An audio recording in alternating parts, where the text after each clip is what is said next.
It appears this pandemic isn't coming to an end anytime soon, and that's driving an unprecedented demand for summer campground spots, Richard. Yeah, you know what the hottest commodity is right now here? Campsites. Do you like to go camping, Erica? Are you a camping person? I have to say that I'm not. I'm glamping maybe, but not traditional camping. I need the room service and the mini bar and the whole to-do, but, you know, here's the reality, right? I mean, you know, that sort of travel is probably not going to happen so much this summer, certainly not out-of-province travel, and so people are looking to book campsites, but they're hard to come by, Erica, so hard, in fact, that some people are trying to scalp them to make a few extra bucks on the side. A number of Ontario camping spots are now up for sale on sites like Kijiji, some of them selling for 5 times the original price. Yeah, for instance, there's a 3-night spot in Algonquin. They're selling it for more than $240 on Kijiji. You could have got it for about $160. Ontario Parks, Erica says it has seen about a 135% increase in people trying to book those camping spots over last year. It's a so hot there you ticket. go. Yeah. It sure is.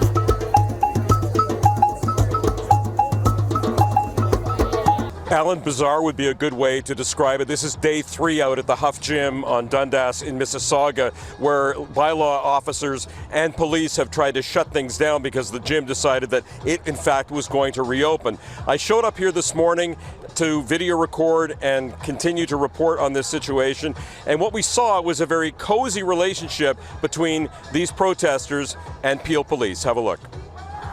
All ground wants people to still make a living. A Peel police sergeant talks to supporters of this gym, which decided to reopen despite emergency orders. Unmasked, out front, he hugs one patron after another, posing for pictures too, all as our Global News camera got the video. And he stands by while this woman pursues a reporter. Get away from me. You're standing here videotaping, and obviously you're agitating this group. I'm not agitating, I'm standing back here. I know, but they obviously have a problem with you. I don't know if you have a problem with I'm them a journalist, I'm doing my job, journalist, Sergeant. right. I asked the officer about the hugging. I haven't kissed anybody, and I gave a hug. I'll give you a hug if you want. I don't want a hug, it's a pandemic. Bylaw and police officers have tried since Wednesday to stop Huff Gym from operating, without success. The owners have not opened the door to receive a ticket or summons. The city says it will face charges under the Reopening Ontario Act. We don't need no. Overnight, this video appeared on YouTube, appearing to show owners and patrons inside the gym and unmasked. Supporters of the gym rallied to support the cause, almost all without masks and claiming the pandemic is a hoax. This is how you do it. Owner Teresa Heron promises to stay open, Why am I not allowed to operate? urging others to stand up. We're gonna open up Mississauga today. Later, a group walked to Mississauga City Hall, angry with the mayor for calling for charges. And Global News lied to the world. The group blaming the media for its reporting, dismissing the seriousness of the pandemic. There's no journalism anymore. I just don't understand why there's such a fear-mongering sort of unity going along with all these media stations. Saying there's no reason this gym and others can't be open.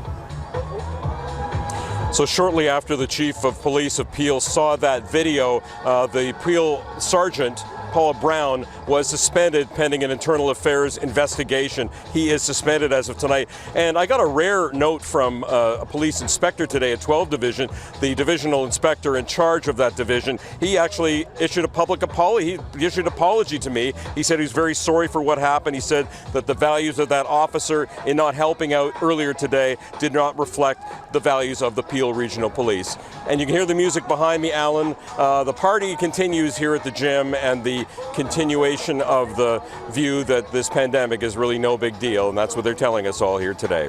Alan. And yet, Peel Police have not even moved in. The brother, Doug Ford, has been elected Ontario Premier, and he looks like Sylvester when he just got caught eating Tweety Bird. I mean, he looks like the most guilty, lying, just disingenuous sack of garbage. I mean, look at him.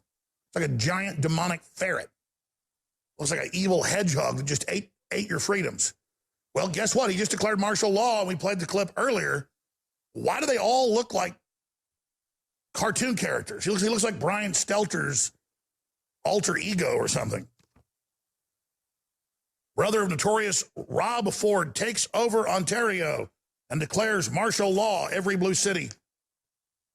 We'll never end the lockdown. We'll never stop the power. It's always about more power. They want power over you. My friends, I want to address the events of this past week. Last Friday, in response to extremely troubling modeling that told us we could see well over 15,000 cases a day, we moved fast to put in measures in place to reduce mobility. But we moved too fast. And I know that some of those measures, especially around enforcement, they went too far. Simply put, we got it wrong. We made a mistake. These decisions, they left a lot of people very concerned. In fact, they left a lot of people angry and upset. I know we got it wrong. I know we made a mistake. And for that, I'm sorry, and I sincerely apologize. Because as Premier, as I said right from the beginning, the buck stops with me. Again, I'm sorry, and I apologize to each and every one of you. It is a true tragedy, and it's a reflection of the impact that this virus is having across our communities. One of the latest victims of COVID-19 in BC is also the youngest, a child under the age of 2.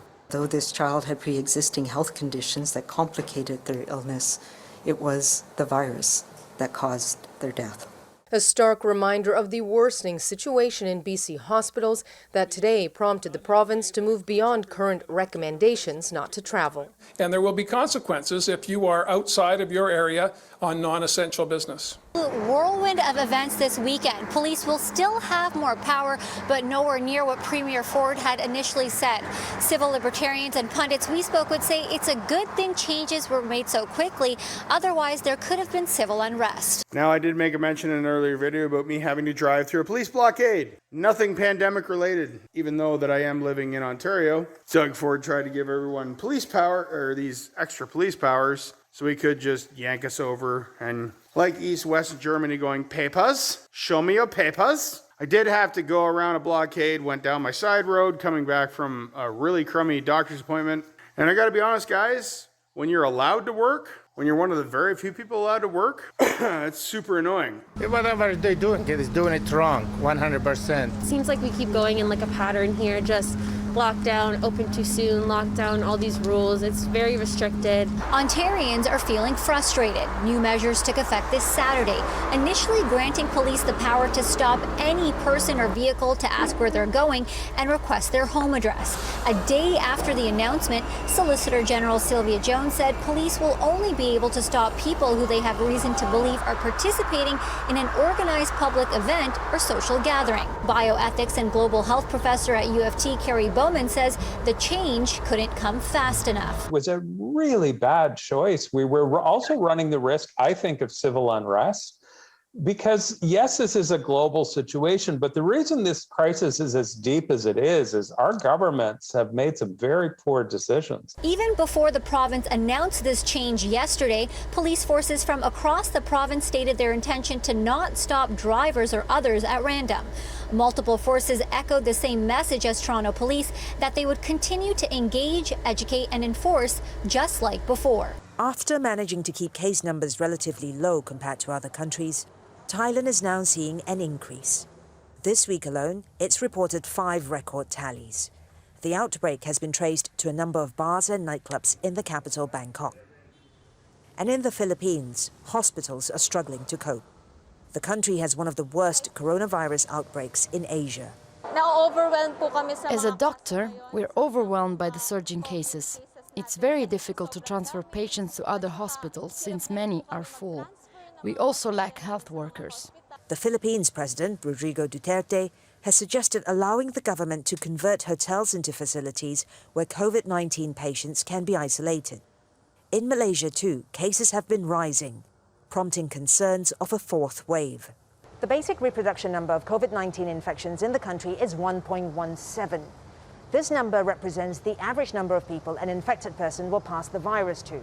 A number of less than 1 means the infection is not spreading. Malaysia rolled out its vaccination program in February, but it's struggling with inadequate supplies of vaccines, as well as a low take-up rate. And public health researchers caution that a vaccine is not a silver bullet. General consensus among the epidemiologists that many believe that within a year that the manufacturers of a vaccine have to probably redesign and update to better handle the new variants. In Japan, coronavirus cases have been increasing after a state of emergency was lifted last month. It's also facing a more contagious variant. That's led to doubts the Summer Olympics can be held safely. On Friday, Tokyo's Olympics chief insisted Japan is committed to holding a safe Games in July, even as calls to postpone or cancel the Games grow louder. Even an Olympic champion can be crippled by this thing. Don't think you're better than that. Alex Kopacz, the bobsledder who won gold at the 2018 Olympic Games, is living proof that no one is immune to the COVID-19 virus. This is a demonic disease. I haven't slept in 6 days. Alex became sick with COVID-19 just over a week ago. Last Wednesday, his health took a dramatic turn for the worse. He was quickly admitted to the COVID-19 unit at University Hospital, where he was put on oxygen to help him breathe. Breathing was excruciating and so shallow and such a lack of oxygen. I can't describe the hallucinations I was having. 8 days, and the fever started to kind of back off more. They're less frequent. And then I was stuck with this relatively crippling breathing situation. And then I was informed that, hey, this thing called the cytokine storm's coming and it may shut down your lungs altogether. Oh, is that all? From his hospital bed and through suspended breaths, Alex says the threat and fear of dying was constant. You're staring down potential death and head on, right? You can't do anything to fight back.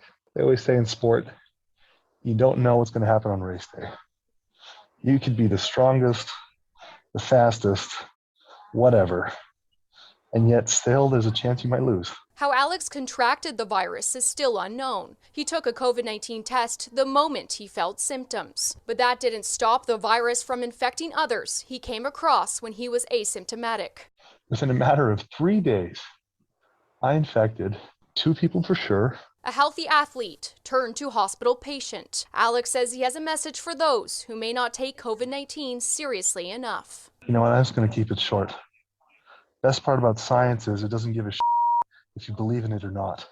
It just is. The good news is that Alex's health took a turn for the better today after undergoing experimental treatment in hospital. Alex says the treatment saved his life. We're starting to preemptively say goodbyes because you just don't know. You know what I mean? I'm able to tell everybody that it's for sure going to be okay. Ford's office putting out a statement late last night saying the premier himself has tested negative, but is following all public health advice for close contacts of positive cases. Ford was in contact with this staffer on Monday, and then the person tested positive yesterday. Other members of Ford's staff are also in isolation. The premier got his first dose of the AstraZeneca vaccine earlier this month, but 11 days, not time for any significant immunity to develop, at least based on the science as we know it so far. That's something that we're watching as we continue to look at the developments in Ontario and the response from the Doug Ford government to the third wave, which is absolutely crushing Ontario's hospitals to the breaking point. This has been a Dog in a Bonnet production, 2021.